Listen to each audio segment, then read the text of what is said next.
नमस्कार। मैं स्नेहा, आपकी दोस्त, एक बार फिर से आप सबका स्वागत करती हूँ आपके अपने चैनल डर का घर में। आज जो कहानी मैं आप सबके लिए लेकर आई हूँ, उस कहानी से हम सब के लिए एक बहुत बड़ी सीख मिलती है। वो सीख ऐसी है कि हम कभी कभी नादानी में कई बार ऐसी चीज़ें चाहते हैं, ऐसी चीज़ें मांगते हैं जो कि शायद हमें नहीं मांगनी चाहिए। और कहते हैं ना कि 24 घंटे में से एक बार आपकी ज़बान पे साक्षात सरस्वती माता विराजमान होती हैं और ऐसे वक्त पर कही हुई, बोली हुई बातें कई बार सच हो जाती हैं। और इस कहानी की तरफ आगे बढ़ने से पहले हमेशा की तरह मैं मेरे सारे दोस्तों को दिल से धन्यवाद देना चाहती हूँ। मेरे उन सारे दोस्तों के ही प्यार और सपोर्ट की वजह से आज मैं यहाँ पर हूँ और आप सबका प्यार और सपोर्ट मेरे साथ हमेशा ऐसे ही बना रहे, यही मैं उम्मीद करती हूँ, जिससे मुझे हमेशा मोटिवेशन मिलता रहे और मैं आगे आपके लिए ऐसे ही अच्छी अच्छी कहानियाँ लेकर आ सकूं। हमारे कुछ दोस्तों का नाम है चिन्मय त्रिपाठी जी, अमित जी, नवीन शर्मा जी, रूबी जी। आप सबका प्यार मुझे जिस तरह से मिल रहा है, मुझे बहुत बहुत खुशी होती है। आज मैं मैसेज पढ़कर बताने वाली हूँ नवीन शर्मा जी का, जो है पंजाब पटियाला से। उन्होंने भी मेरे लिए बहुत प्यारी प्यारी बातें लिखी हैं, जिनको पढ़कर मुझे बहुत खुशी मिली। नवीन जी, आपका बहुत बहुत धन्यवाद। नवीन जी कहते हैं, नमस्कार, मैं आपकी कहानियाँ सुनता हूँ और आपकी सभी कहानियाँ बहुत ही अच्छी होती हैं। आपकी कहानी बहुत अच्छे से आप प्रस्तुत करती हैं और मैं आपकी सभी कहानियाँ सुनता हूँ और मुझे पसंद भी आती हैं। नवीन जी, आपका और मेरे बाकी के सारे दोस्तों का सपोर्ट और प्यार ही है कि मैं मेरी कहानियों को इस तरह से प्रस्तुत कर पाती हूँ। मैं आपके बिना कुछ भी नहीं हूँ और आगे भी आपसे यही प्यार और सपोर्ट उम्मीद रखती हूँ। तो चलिए बढ़ते हैं अब आज की कहानी की तरफ। आज की कहानी है एक ऐसे बच्चे की जिसकी उम्र अभी सिर्फ 8 साल की है और वो बच्चा जाने अनजाने में एक ऐसी चीज़ की ख्वाहिश रखने लगा जिसके वजह से उसकी ज़िंदगी उसके हाथों से कब फिसलने लगी उसे पता ही नहीं चला। उसके नाना तांत्रिक थे और वो काफ़ी पहुँचे हुए जाने माने सिद्ध पुरुष थे। वो हमेशा से अपने नाना के ही साथ रहा था, क्योंकि उसके माता पिता का देहांत काफ़ी छोटी उम्र में हो चुका था। उसके वजह से वो अपने नाना का इकलौता लाडला नाती था।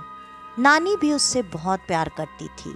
नाना और नानी हमेशा उसे इन चीज़ों से दूर ही रखा करते थे।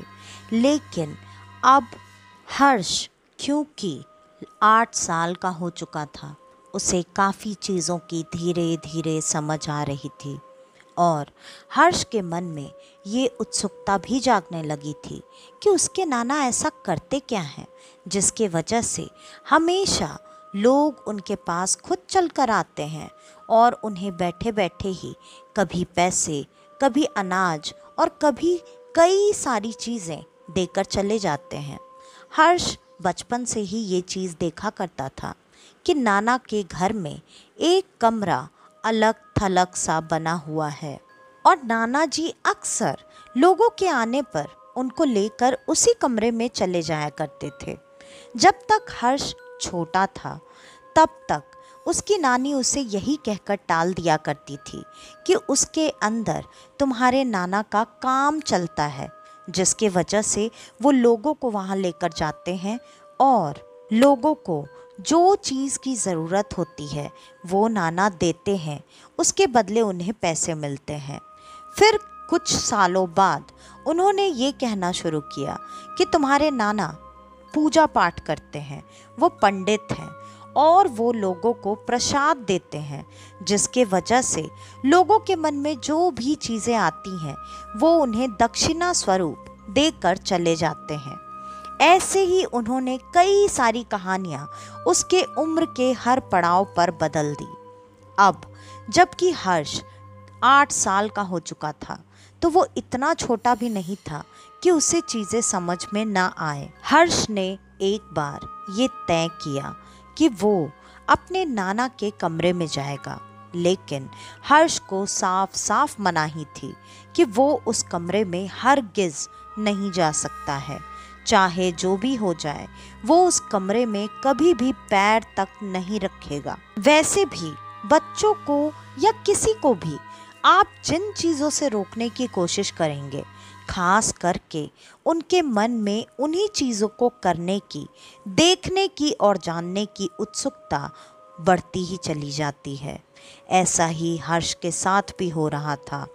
हर्ष तो वैसे भी जैसी उम्र में था, हर्ष के मन में ऐसी उत्सुकता आना कोई बड़ी बात नहीं थी। हर्ष लगभग देखते देखते अब 9 साल का हो चुका था। एक दिन हर्ष अपने दोस्तों के साथ खेल रहा था और बातों ही बातों में वहाँ वो जिन लड़कों के साथ खेलता था उसमें से कुछ उसकी उम्र के थे और कुछ उसकी उम्र से बड़े लड़के थे। उसमें से एक बड़े लड़के ने किसी बात पर हर्ष को ये कहा कि अरे तेरा नाना तो तांत्रिक है, तांत्रिक, और वो जिसे चाहे उसे जब चाहे तब जो भी चाहे वो कर सकता है। इसी वजह से तेरे से सारे लोग डरते हैं, लेकिन मैं नहीं डरता। मैं कभी भी तेरी बात नहीं मानूंगा। हर्ष उस समय अपने लिए किसी चीज़ की मांग कर रहा था। शायद वो अपने चांस की डिमांड कर रहा था, लेकिन वो बड़े लड़के ने साफ साफ ऐसे बोलकर हर्ष को धक्का दे दिया। हर्ष ये बात सुनकर काफ़ी शॉक्ड था। हर्ष को ये बात भी समझ में नहीं आई कि तांत्रिक का मतलब आखिरकार होता क्या है, लेकिन उसे इतना ज़रूर समझ में आ गया कि तांत्रिक कोई बहुत बुरी चीज़ होती है, जिसके वजह से सारे लोग उससे कहीं ना कहीं थोड़ा बहुत ही सही लेकिन डरते हैं। तो ऐसा क्या है, उसके नाना ऐसा क्या करते हैं जिससे लोग उनसे और हर्ष से डरते हैं? हर्ष को अब ये चीज़ जाननी थी। हर्ष ने आज ही ये तय किया कि नाना जी जब उस कमरे में जाएंगे, अगर वो किसी के साथ जाएं तब भी और अकेले जाएं तब भी, क्योंकि वो किसी के साथ भी उस कमरे में जाते थे और अक्सर उसी कमरे में अकेले बैठकर अपना बहुत सारा समय बिताया करते थे। जैसा कि हम भी जानते हैं कि अगर कोई तंत्र, सिद्धियाँ या फिर ऐसी कोई पूजा करता होता है तो ज़्यादातर समय वो इंसान अकेले में ही बिताना पसंद करता है, क्योंकि निरंतर जाप करते रहना, ध्यान करते रहना, अपनी शक्तियों को लगातार बढ़ाते रहना, क्योंकि ऐसी क्रियाओं में जब वो अपनी शक्तियों का इस्तेमाल करते हैं तो कहते हैं कि उनकी ऊर्जा, उनकी शक्ति उन चीज़ों में बहुत ज़्यादा खर्च होती है, तो उसी ऊर्जा को वापस से अर्जित करके बढ़ाना उनका काम होता है। और यही कार्य करने के लिए शायद हर्ष के नाना अक्सर उस कमरे में अकेले भी अब पहले से भी ज़्यादा वक्त बिताया करते थे। और आज हर्ष उस कमरे में धीरे से झांकने की कोशिश करने लगा, लेकिन नाना जी हमेशा वहाँ खिड़की, दरवाजे सब कुछ बंद करके ही सारे कार्य किया करते थे। ऐसे ही कोशिश करते करते हर्ष लगभग 1 हफ्ते से लगातार कोशिश कर रहा था। आज उसकी नानी ने ये चीज़ देख ली कि हर्ष वहाँ दरवाजे और खिड़कियों पर लगातार कान लगाकर कभी कुछ सुनने की कोशिश करता और कभी वहाँ से झांकने की कोशिश करता। नानी ने तुरंत आवाज़ देकर हर्ष को अपने पास वापस बुला लिया। हर्ष उनके पास डरता हुआ वापस आया और फिर नानी ने उसे बड़े प्यार से समझाते हुए कहा, बेटा ये क्या कर रहे थे आप? हर्ष ने डरते डरते जवाब दिया, नानी मैं कुछ नहीं कर रहा था, मैं बस नाना जी के पास गया था उनसे बात करने के लिए। नानी को समझते देर नहीं लगी कि हर्ष झूठ बोल रहा है और नानी ने बिना कुछ कहे उसे फिर से एक बार प्यार से समझाया, बेटा हमने आपको कहा है ना, आपको उस कमरे की तरफ बिल्कुल नहीं जाना है, और नाना जब वहाँ अकेले होते हैं तब तो वहाँ बिल्कुल भी जाना अच्छी बात नहीं है। इस पर हर्ष को थोड़ी हिम्मत आई और उसने अपनी नानी से आज सवाल करते हुए कहा, नानी लेकिन मुझे जानना है कि नाना क्या करते हैं, क्योंकि ना आज गांव में जब मैं खेल रहा था तो मुझे वो भैया ने ऐसे ऐसे नाना जी के बारे में बोला और कहा कि लोग उनसे डरते हैं और मुझसे भी, लेकिन वो नहीं डरते। तो नाना जी ऐसा क्या काम करते हैं नानी जिसके वजह से लोग उनसे डरते हैं?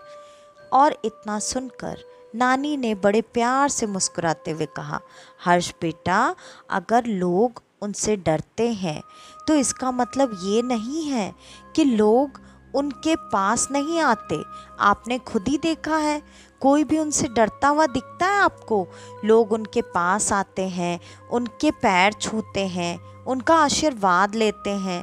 और भी आपने ये भी देखा है कि लोग आपके नाना की कितनी इज्जत करते हैं। तो वो भैया कुछ भी कह रहे थे, आप ये बातें मत मानिए।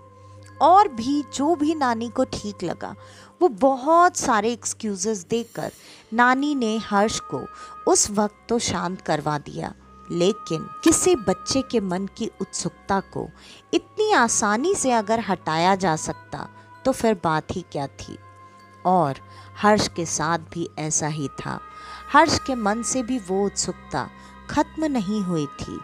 वो उत्सुकता बस कुछ दिनों के लिए दब गई थी और वो अक्सर घर के दरवाजे पर बैठकर अपने नाना जी को हमेशा उसी कमरे में जाता हुआ देखता और कई घंटों तक वो वहीं अपने दरवाजे पर बैठकर उसी कमरे की तरफ टकटकी लगाए हुए लगातार देखता रहता। कभी उस कमरे के अंदर से धुआं निकलता और कभी कुछ अजीब तरह की आवाज़ें आती। हर्ष ये चीज़ें देखकर अब पहले से ज़्यादा उत्सुक हो चुका था। उसे ये चीज़ें जाननी ही थी। आज उसने नाना के कमरे से निकलने का इंतज़ार किया और नाना के निकलते ही उसने अपने नाना जी से ही सारे सवाल पूछना शुरू किया, लेकिन उसके नाना ये चीज़ें उसे बताना नहीं चाहते थे। लेकिन हर्ष सवाल पूछना बंद ही नहीं कर रहा था।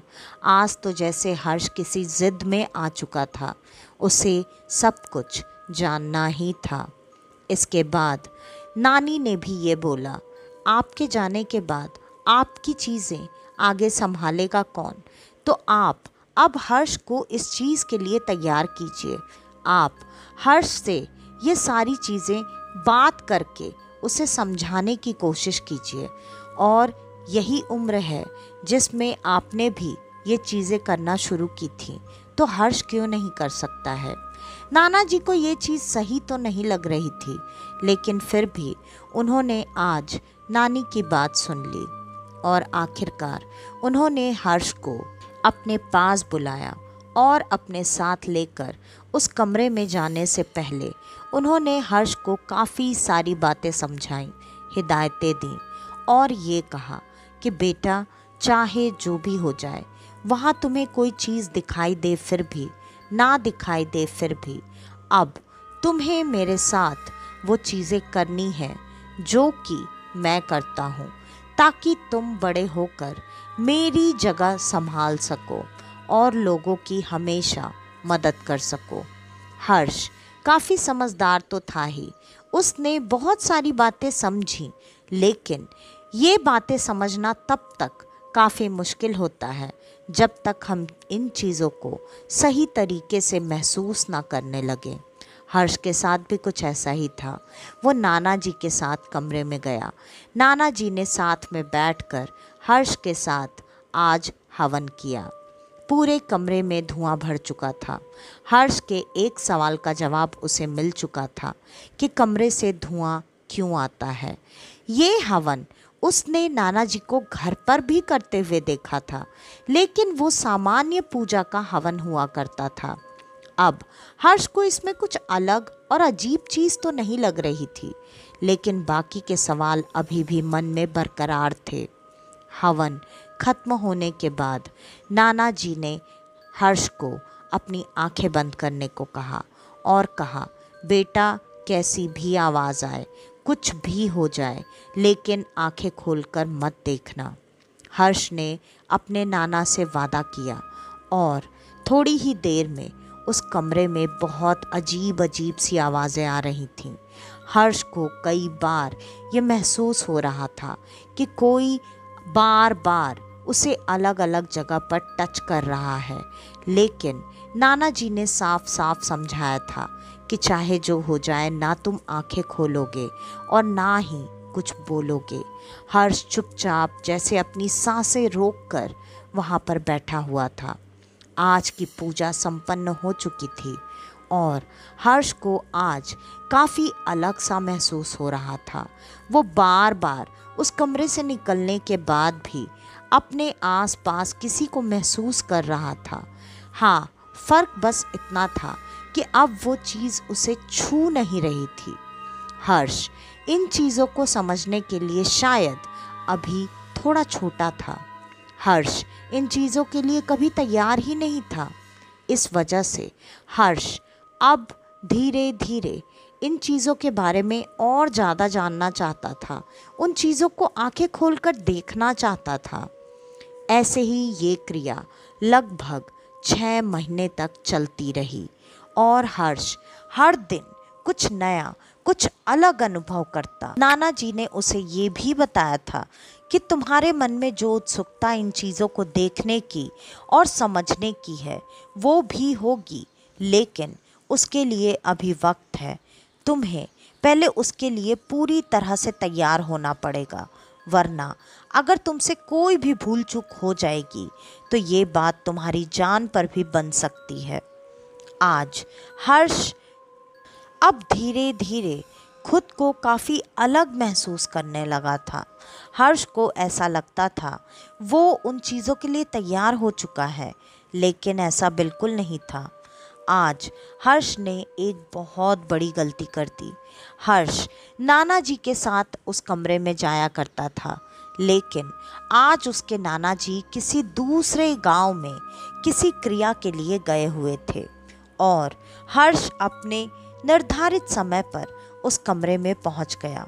नाना जी ने उससे कुछ मंत्रों के उच्चारण भी करवाए थे और वो लगातार उन मंत्रों का उच्चारण करता, उन मंत्रों की प्रैक्टिस करता, जिससे उसकी शारीरिक ऊर्जा धीरे धीरे बढ़ जाती और वो साधना में धीरे धीरे आगे निकल जाता। लेकिन हर्ष ने आज एक ऐसी बड़ी गलती कर दी जो गलती उसे नहीं करनी चाहिए थी। उसे ये बात कम से कम अपनी नानी से तो पूछनी चाहिए थी, लेकिन हर्ष चुपचाप उसी वक्त पर उस कमरे में पहुंच गया और उन्हीं मंत्रों का उच्चारण बिना अपने नाना के वहां पर करने लगा। और आज वापस से उसे वो चीज़ें महसूस हो रही थीं और हर्ष ने आखिरकार आज आंखें खोलकर उन चीज़ों को देखा। हर्ष ने जो चीज़ें देखी वो चीज़ें वो कभी भी बर्दाश्त नहीं कर सकता था। हर्ष ने देखा सफ़ेद कपड़े में कोई बहुत चमकदार चीज़ उसके सामने है, जो कि लगातार हवा में घूमता हुआ उसके चक्कर लगा रहा है। वही चीज़ कभी उसे छूता और कभी उसके सामने आकर हवा में तैरता हुआ खड़ा हो जाता। हर्ष ये चीज़ें देखकर मंत्रों के उच्चारण करना भूल गया और वो ऐसे चुप हो गया जैसे उसे नहीं होना था। और यही करने की देरी थी, वो चीज़ वहाँ से गायब हो गई और हर्ष की तबीयत अचानक से बहुत ज़्यादा बिगड़ गई। हर्ष उस कमरे में बेहोश होकर गिर गया और उसके बाद नानी उसे ढूंढ रही थी। तब तक उसके नाना जी भी वापस आ चुके थे। नाना जी ने नानी से पूछा। उन्होंने कहा, मैं भी हर्ष को खाना खाने के लिए ही ढूंढ रही हूँ, लेकिन वो मुझे मिला नहीं। नाना को पता नहीं क्या समझ में आया। वो उस कमरे में गए। उन्होंने देखा हर्ष वहाँ बेहोश पड़ा हुआ है और आज उसने वो सुरक्षा घेरा भी नहीं बनाया जो कि रोज उसके नाना बनाया करते थे। ये सारी चीज़ें देखकर नाना को थोड़ा डर तो लगा, लेकिन वो हर्ष को लेकर कमरे में आ गए और उन्होंने तुरंत ही हर्ष के ऊपर थोड़ा जल छिड़क दिया और हर्ष को थोड़ी देर में होश आया। हर्ष कुछ भी नहीं बोल रहा था, वो काफ़ी घबराया हुआ था और हर्ष चुपचाप नाना और नानी के साथ बैठकर खाना खाने लगा। हर्ष आज जिस तरीके से खाना खा रहा था, उसके नाना को देखकर समझते देर नहीं लगी कि हर्ष सिर्फ हर्ष नहीं है, कुछ तो गड़बड़ ज़रूर है। नाना ने तुरंत ही ये तय किया कि वो हर्ष को उस कमरे में वापस लेकर जाएंगे और वहाँ जाकर वो हर्ष को ठीक करने की कोशिश करेंगे। लेकिन ऐसी शक्तियाँ जिनको उन्होंने बहुत मुश्किल से उस कमरे में बांध कर रखा था, अगर वो शक्ति उस कमरे से बाहर आ गई तो क्या वो वापस उस बंधन के अंदर जाना चाहेगी? नहीं, बिल्कुल नहीं। ऐसा ही हर्ष के साथ भी हुआ। वो अब उस कमरे में जाने को तैयार नहीं था। नाना ने बहुत कोशिश की, लेकिन हर्ष उस कमरे में बिल्कुल नहीं घुसा। नाना ने हर तरीके से कोशिश करके देख ली। आखिरकार वो अपने नाना को धक्का देता हुआ वहाँ से तेजी से हंसता हुआ भागकर जंगल की तरफ पहुँच गया और वो जंगल में वैसे ही चीखता चिल्लाता हंसता हुआ गायब हो गया। नाना ने बहुत कोशिश की, लेकिन हर्ष उन्हें कहीं नहीं मिला। तब उन्होंने ये तय किया कि वो अपनी सिद्धियों और शक्तियों से एक बार फिर से उसे खुद अपने तक बुलाने की कोशिश करेंगे। उन्होंने लगातार रात भर मंत्रोच्चारण और जाप किया, लेकिन उनके इतना करने के बाद भी हर्ष वापस लौटकर नहीं आया। लगातार जंगल से उसकी अजीब अजीब सी आवाज़ें बाहर आ रही थीं। आखिरकार नाना को ये बात समझ में आ गई कि वो अब इस शक्ति को दोबारा शायद नहीं वश में कर सकते हैं। उन्होंने इस बात के लिए अब उस शक्ति को लालच देना शुरू किया और लालच देने के बाद थोड़ी देर में हर्ष वहाँ सामने आकर खड़ा हो गया। वो ज़ोर ज़ोर से हिल रहा था और बार बार बोल रहा था, ला दे, दे मुझे जो चाहिए, दे दे मुझे। ऐसा क्या सौदा किया था उसके नाना ने कि जिससे उनकी शक्तियाँ, उनकी सिद्धियाँ उसे यहाँ तक नहीं ला पाईं, लेकिन उस सौदे की वजह से हर्ष यहाँ वापस आ गया था। और नाना जी ने यही कहा कि इसके लिए तुझे कमरे के अंदर आना पड़ेगा। और वो इस बात से उस कमरे के अंदर आ गया और उसने कमरे के अंदर आते ही तुरंत दरवाज़ा लगा दिया। नाना, हर्ष और वो बुरी शक्ति तीनों उसी कमरे के अंदर थे। लगभग 1.5 घंटे बाद नानी उस कमरे में आई और नाना ने उन्हें जो चीज़ें बता कर रखी थीं, उन्होंने तुरंत ही उस कमरे का दरवाज़ा खोला। लेकिन उस कमरे के दरवाजे को खोलने से पहले नाना के द्वारा दी गई कुछ चीज़ें उनके हाथ में थी, जिनसे उन्होंने दरवाजे पर 5 लंबी लंबी लकीरें खींची और फिर वो कमरे के अंदर दाखिल हो गईं। उन्होंने हर्ष को उठाया और वो हर्ष को लेकर बाहर आ गईं। हर्ष को उन्होंने अंदर घर में कमरे में लेटा दिया और फिर वो गांव में जाकर कुछ कारीगर को बुलाकर लेकर आ गईं। उन्होंने उस दरवाजे को पूरी तरह से सीमेंट और ईंटों से कवर करा दिया और नाना जी अंदर ही रह गए। उसके बाद क्या हुआ कुछ भी पता नहीं था, लेकिन जब हर्ष को होश आया तब उसने नाना के बारे में पूछा। नानी ने आखिरकार उसे सारी बातें बता दी और नानी ने ये भी बताया कि तुमने जिस शक्ति को आज़ाद कर दिया वो शक्ति इनके बंधन की सबसे प्रमुख और सबसे शक्तिशाली आत्मा थी। तुम्हारे माध्यम से वो आत्मा आज़ाद हो गई, लेकिन उसे तुम्हारे शरीर से निकालना बहुत ज़रूरी था। अगर वो तुम्हारे शरीर से नहीं निकलती तो वो तुम्हारे शरीर के ही साथ पता नहीं और कितनी चीज़ें बिगाड़ देती।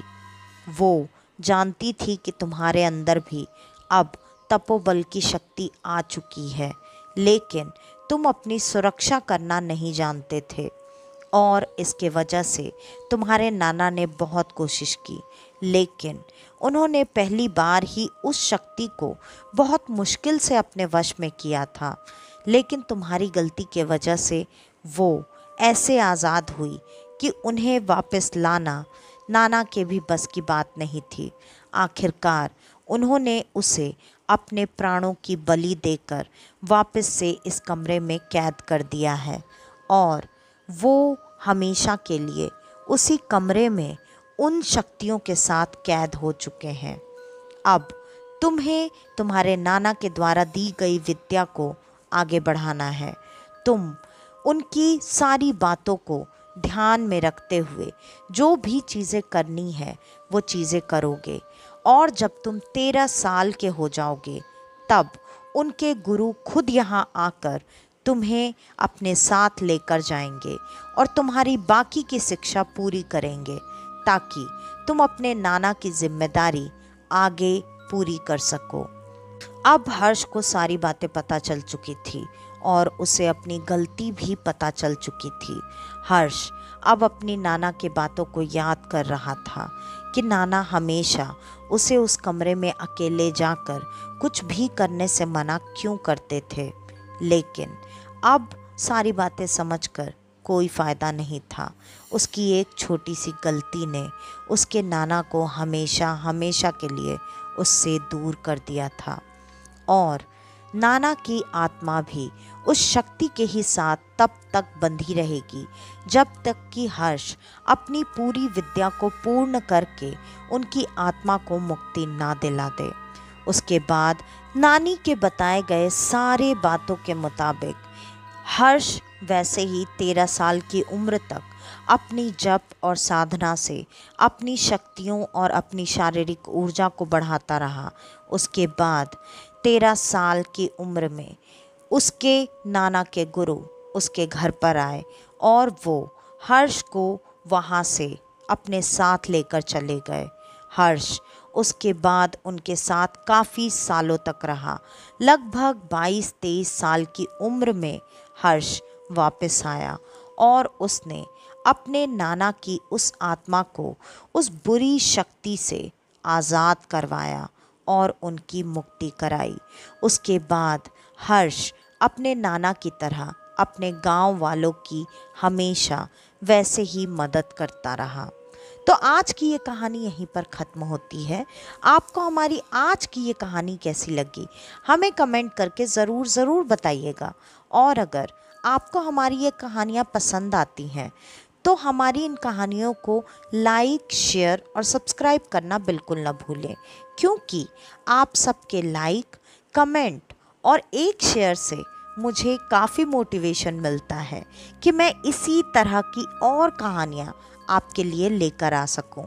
और अगर आपके पास आपकी ऐसी कोई कहानी या आपकी ऐसी कोई बात है जिसे सिर्फ़ और सिर्फ आपने आज तक महसूस किया है लेकिन आप उसे कभी किसी के साथ शेयर नहीं कर पाए, तो प्लीज़ मेरे साथ शेयर करें। डिस्क्रिप्शन में दिए गए इंस्टाग्राम आईडी या ईमेल आईडी पर मैं उस कहानी को, आपके उस एक्सपीरियंस को सच मानकर सच समझकर ही हमारे बाकी के दोस्तों के साथ शेयर करूँगी। तो आज के लिए बस इतना ही। मैं स्नेहा, आपकी दोस्त, आज के लिए लेती हूँ अलविदा। वापस से आपसे मिलने आऊँगी और आप सबको लेकर जाऊँगी कुछ जाने अनजाने किस्से कहानियों के सफ़र पर, आपका अपना डर का घर में। तो तब तक के लिए नमस्कार।